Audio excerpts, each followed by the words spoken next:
olsun. Armağanlarını oldurup, gamlarını soldurup, şu davranı toldurup, Saman doktoru babamı, Gülhan'ı, Alma Korkan Cellay'ı, Safiye ayağım oynasın. Kanık ettik. Sıravi babacığım köyleydi. Marhaban, kısa oyunlarga çağırlayımız. Marhaban. Turbo tüyleri bora bo'lsa. Gulxanbo tüyleri bora bo'lsa. Marhamat ota-ona qo'shiqlar için.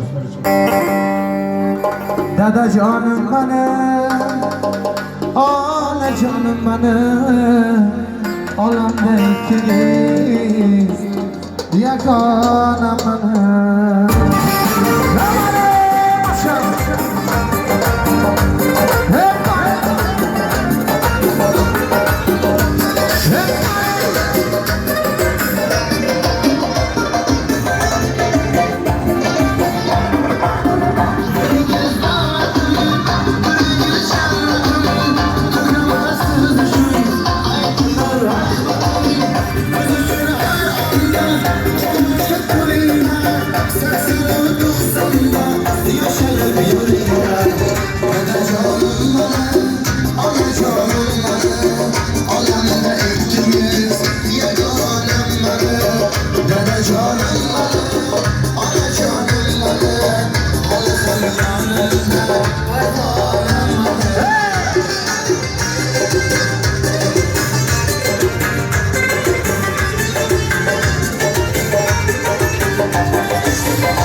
Anam benim cennetim, dedemle sayesinde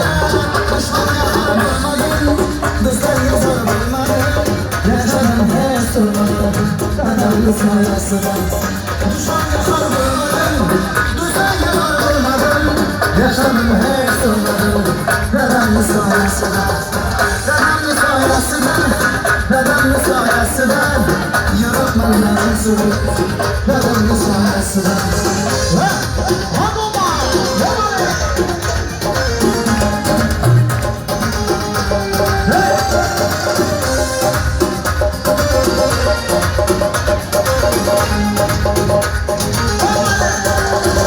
Dedemli sayesinde Dedemli sayesinde Yaratmalarım sürüp Dedemli sayesinde Dedemli sayesinde Dedemli sayesinde Yaratmalarım sürüp Doktor bir sayesinde. Ne bana?